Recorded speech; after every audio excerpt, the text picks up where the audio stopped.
సంవత్సరాల తరబడి ఎన్ని మందులు వాడినా మీ మోకాల నొప్పులు తగ్గట్లేదా? ప్రాణ పెయిన్ క్లినిక్ లో అత్యాధునిక చికిత్స.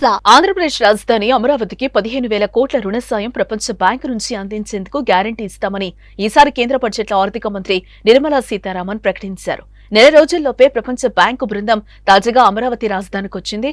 2 రోజుల పాటు రాజధానిలో నిర్మాణాలు పరిశీలించిన వరల్డ్ బ్యాంక్ టీం చివరిగా సీఎం చంద్రబాబుతో చర్చలు జరిపారు. ఈ భేటీలో వరల్డ్ బ్యాంక్ టీం కీలక హామీ ఇచ్చినట్లుగా తెలుస్తోంది.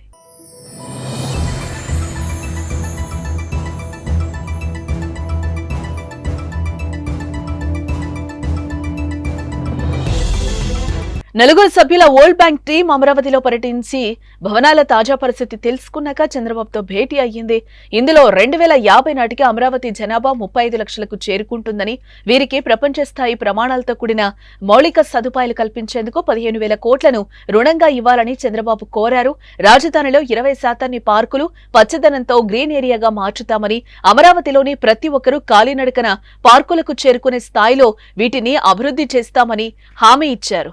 డ్రైనేజ్, రోడ్ల కనెక్టివిటీ, మంచినీరు, ట్రంక్ ఇన్ఫ్రాల్లో ఉన్నత ప్రమాణాలతో కూడిన సౌకర్యాలు అందుబాటులోకి తెస్తామన్నారు.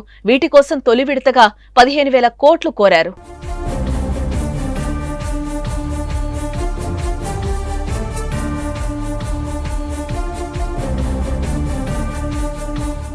అయితే గతంలో 3,500 కోట్లు ఇచ్చేందుకు సిద్ధమై చివరి నిమిషంలో స్థానికుల నుంచి అందిన ఫిర్యాదులతో ఆగిపోయిన ప్రపంచ బ్యాంక్ ఆ తర్వాత వైసీపీ ప్రభుత్వం వచ్చాక ఆ ప్రతిపాదన మరుగున పడినట్లుగా తెలుస్తోంది.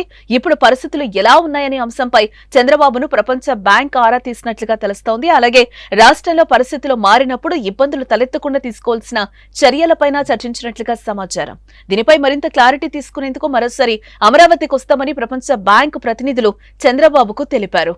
అయితే ఓవైపు కేంద్రం గ్యారంటీ ఉండటం, మరోవైపు చంద్రబాబు అమరావతి అభివృద్ధి ప్రణాళికల్ని ముందుంచిన నేపథ్యంలో ప్రపంచ బ్యాంకు టీం తదుపరి భేటీలో 15,000 కోట్ల రుణ ప్రతిపాదనకు ఆమోద ముద్ర వేసే అవకాశాలు కనిపిస్తున్నాయి. అదే జరిగితే సాధ్యమైనంత త్వరలో అమరావతిలో మౌలిక సదుపాయాల కల్పనతో పాటు ఇతర పనులు ప్రారంభమవుతాయి. బ్యాంకు ప్రతినిధుల భేటీ కీలకంగా మారనుంది.